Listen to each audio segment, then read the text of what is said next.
Anytime you put on an event, by definition, you have people over your house, you're going to clean up the house. You have 21 world leaders, you got tens of thousands of people coming from all around the globe.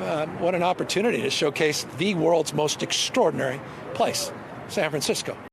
There's one question that everyone has. Why has it taken the visit of US President Biden, China's President Xi, leaders from around the world for action on all of the problems that this city has been talking about for 4 years now? Well, just to be clear, we have been working on this now for a few years. This is not an issue that we've been sitting around waiting to solve. It's been something that San Francisco continues to work on.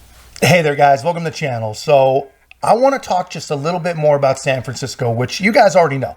In years past, it has become the homelessness capital of at least the West Coast, if not the entire United States. But lo and behold, the problem can be solved. The crisis can be addressed. It just takes Democrats wanting to impress the people that have literally helped them inform their entire worldview, which of course is the communist Chinese. But apparently you can address homelessness overnight, but crime's a different story. And I'll get into exactly what I'm talking about. It's unfortunate in just a second. But guys, first, thanks so much to everyone that's been subscribing, everyone leaving such great comments. Really, really do appreciate the support. So yeah, this is where we're at. And this is what's going on with the Democrat Party. They do not have any interest in cleaning up a city, cleaning up crime, cleaning up homelessness for the sake of the homeless people, for the sake of the addicted, or for the sake of the Democrat voters, the constituents that, they only bother to do their job, or so it appears, to impress their dear communist leader, Chinese President Xi. And honestly, you would have thought that they would have done it, when businesses started closing their doors, when businesses started literally leaving the entire town. You'd have thought they'd have done it when they can't even go themselves into a Walgreens to buy deodorant without having to get help from the clerk to unlock a freaking stick of $5 deodorant.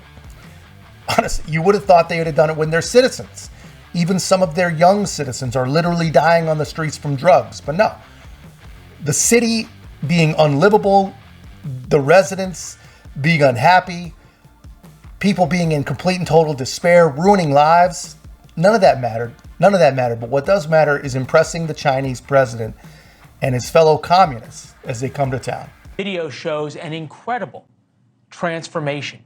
Beleaguered San Francisco is suddenly spotless.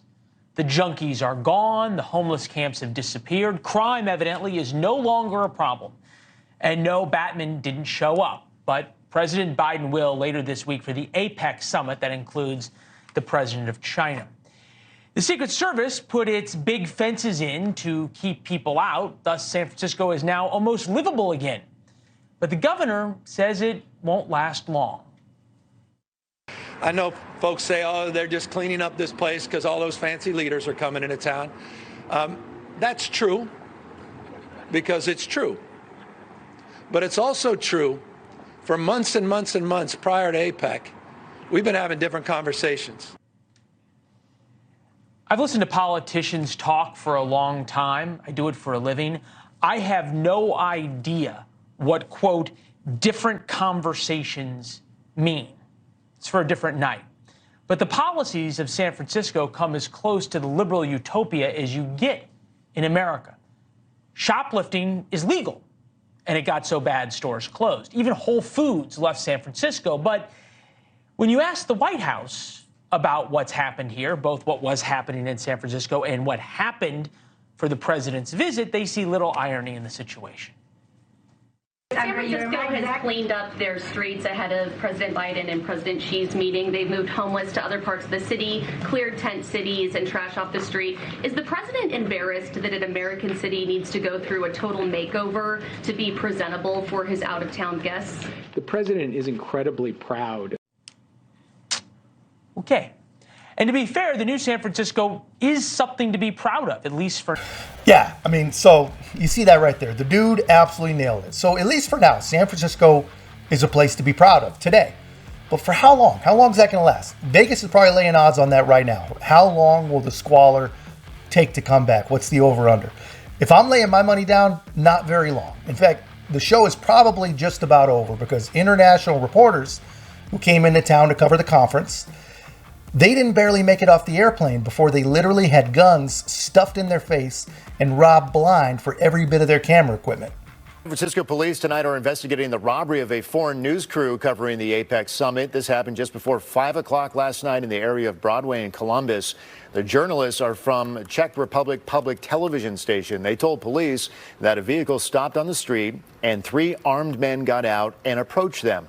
The suspects demanded their production equipment and the victims complied.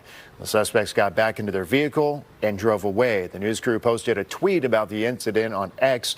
A translated version says, "Thank you very much for the support we received in CT News. We'll keep shooting.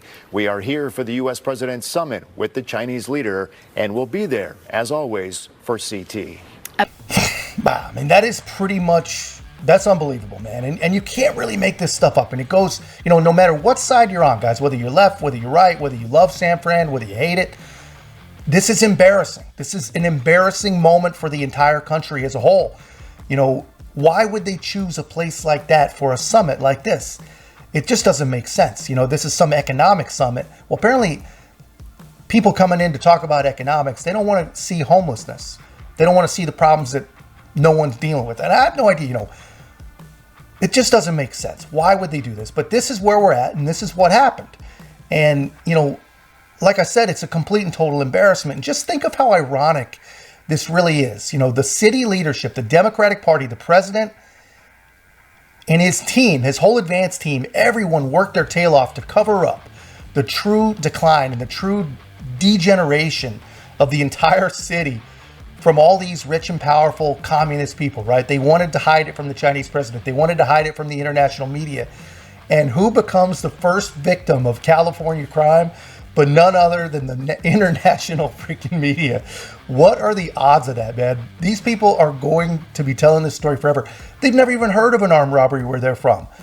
You know, but the second they step off the airplane, they get welcomed to the wild, wild freaking West. You know, imagine what they'd been subjected to if they came just the week before. But honestly, guys, this is what happens when the government doesn't put in the effort to actually fix problems for their citizens. But instead, they just try and cover it up and play pretend for some, you know, quote unquote, important visitors. Honestly, it's disgraceful, man. And really, it's unforgivable. These people have failed their citizens. They have failed their duties. They have failed their responsibilities, and they don't even care. They don't even care. But guys, that's just my take. I thought you'd enjoy seeing this. Let me know your take in the comments. And if you haven't already, please make sure to like, comment, subscribe. Most importantly, share the channel. We'll see you in the next one.